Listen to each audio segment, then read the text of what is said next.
السلام علیکم ورحمۃ اللہ وبرکاتہ۔ دوستوں، میں ایسے بچوں کے ساتھ بیٹھا ہوا تھا جو حفظ کے بچے تھے، ان کے ساتھ ایک مجلس کر رہا تھا۔ تو اس میں ہم نے آج اس ٹاپک کو ڈسکس کیا کہ بھائی چلے دیکھتے ہیں کہ ایک طالب علم ایک دن میں وہ کتنی نیکیاں کماتا ہے۔ یعنی جو حفظ کے بچے ہیں نا، ایک حرف پہ آپ کو ظاہر سی بات ہے پتہ ہے کہ 10 نیکیاں ملتی ہیں ایک حرف کی، قرآن کریم کی تلاوت کی۔ تو میں نے کہا چلے دیکھتے ہیں کہ یہ بچے کتنی نیکیاں کماتے ہیں، اور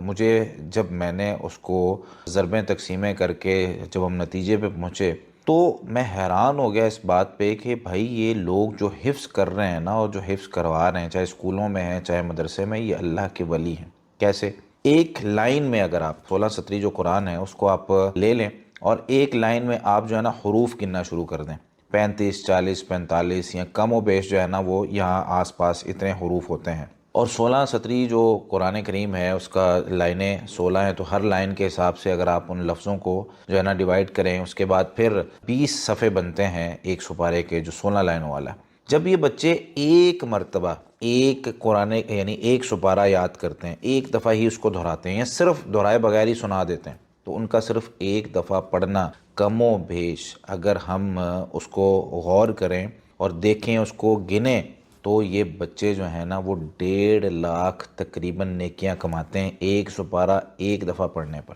اب ذرا اندازہ لگائیں یہ سپارہ سنانے سے پہلے کتنی دفعہ جو ہے نا وہ اس کو یاد کرتے ہوں گے، جب یہ سبق سناتے ہیں تو کتنی دفعہ اس کو یاد کرتے ہیں۔ سبق ان کا 10 لائنیں 15 لائنیں 20 لائنیں، کسی کا اس سے زیادہ ہوتا ہے، تو جب یہ سبق سناتے ہیں تو کتنی محنت کرتے ہوں گے اور کتنی دفعہ اس کو پڑھتے ہوں گے، اور اگر سب کی سناتے ہیں تو کتنی دفعہ اس کو یاد کرتے ہوں گے۔ تو یہ سارا اگر لگا لیں تو بھائی دنیا میں اس وقت کے جو ولی ہیں وہ یہ حفاظ ہیں۔ اب مسئلہ یہ ہے کہ ہمارے معاشرے میں ایک جملہ مشہور ہے، جی باقی لوگوں کے ساتھ ایک شیطان ہوتا ہے، حافظ قرآن کے ساتھ کوئی کہتا ہے جی 2 ہوتے ہیں، کوئی کہتا ہے 10 ہوتے ہیں، کیوں یہ شرارتی بہت ہوتا ہے؟ بھائی ہر بچہ ہی شرارتی ہوتا ہے، لیکن اساتذہ کرام، اور یہ میں ساتھ یہ بھی ایڈ کرتا چلوں اس میں کہ اساتذہ کرام جو حفظ کرواتے ہیں نا، یہ بھی دنیا کے عظیم ترین لوگ ہیں۔ جتنی مشقت والا کام یہ کرتے ہیں نا، بچوں کا وہی بار بار سننا، وہی سننا، اور پھر ایک جگہ پہ ایسے کوئی کمفرٹیبل کرسی نہیں ہوتی، کوئی صوفہ نہیں ہوتا، کوئی ایسی جگہ نہیں ہوتی کہ جہاں پہ جو ہے نا وہ ٹیک لگا کے بیٹھے ہوئے ہیں۔ یہ ان کا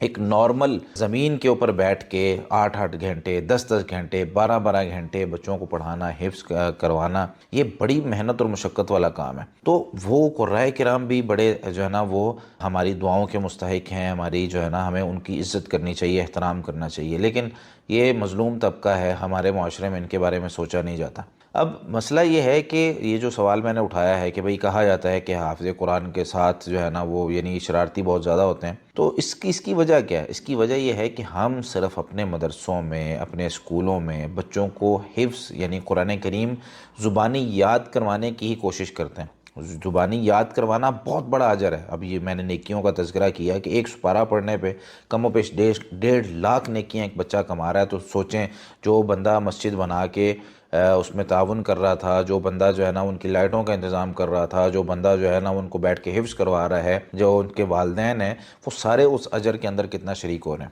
اب ہمارے معاشرے میں مسئلہ یہ ہے کہ ہم نے بچوں کو حفظ کروانا تو شروع کر دیا، لیکن ساتھ ہی ساتھ ان قرائے کرام کی ٹریننگز، ان قرائے کرام کو یا ان ٹیچرز کو جو اسکول میں حفظ کروا رہے ہیں، ان کو اخلاقی طور پر اتنا بلند نہیں کیا کہ وہ بچوں کو ساتھ ساتھ قرآن کریم سمجھا بھی دیں، ساتھ ساتھ ان کو ایک آدھے لفظ کا ترجمہ بتا دیں، کسی ایک سورت کا شان نزول بتا دیں، کسی جو ہے نا وہ کوئی واقعے کا اردو کے اندر ان کو جو ہے نا وہ سمجھا دیں کہ بیٹا یہ سورت جو ہم حفظ کرنے لگے ہیں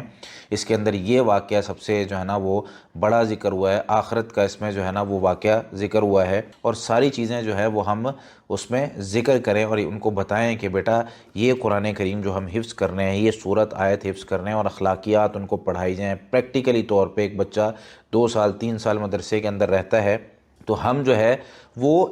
2 سال 3 سال تک اس بچے کو بار بار وہ چیزیں پریکٹس کروائیں۔ بیٹا آفس میں آتے ہوئے اجازت لینی ہے، کلاس میں بیٹھتے ہوئے آپ نے مسجد میں اگر کلاس لگ رہی ہے تو آپ 2 رکعتیں پڑھ کے بیٹھ جائیں، آپ سلام کریں، آپ اشراق پڑھیں، آپ دعا کریں۔ چلے اذان ہو گئی ہے، سارے بچے جو ہے نا وہ مسجد میں بیٹھتے ہیں، جیسی اذان ختم ہو ہم جو ہے سنتیں ادا کرتے ہیں، سنتیں ادا کر کے ہمارے پاس 10 12 منٹ رہتے ہوتے ہیں تو ہم دعا کر لیں اس میں۔ تو یہ ساری چیزیں جو ہیں وہ ہماری اس طریقے سے ہم تربیت بچوں کی کر سکتے ہیں۔ بہرحال اس پہ بہت لمبے سیشنز بھی ہو سکتے ہیں، بہت ساری چیزیں ہیں. صرف توجہ دلانے کی جو یہاں پہ بات تھی اور جو میں بتانا چاہتا تھا وہ یہ تھا کہ یہ جو حفاظ ہوتے ہیں نا یہ اللہ کے ولی ہوتے ہیں. یعنی جتنا اجر یہ ایک دن میں کما رہے ہوتے ہیں نا اتنا ہم کئی دنوں میں نہیں کما سکتے. تو اس لیے ہمیں کوشش کرنی چاہیے ان لوگوں کی دعائیں لیں، ہمیں کوشش کرنی چاہیے ان لوگوں کے ساتھ جڑ جائیں، اور اگر اپنے بچے کو نہیں حفظ کروا سکے تو کسی ایک بچے کی اسپانسرشپ لے لیں، اس کو حفظ کروائیں، اس کو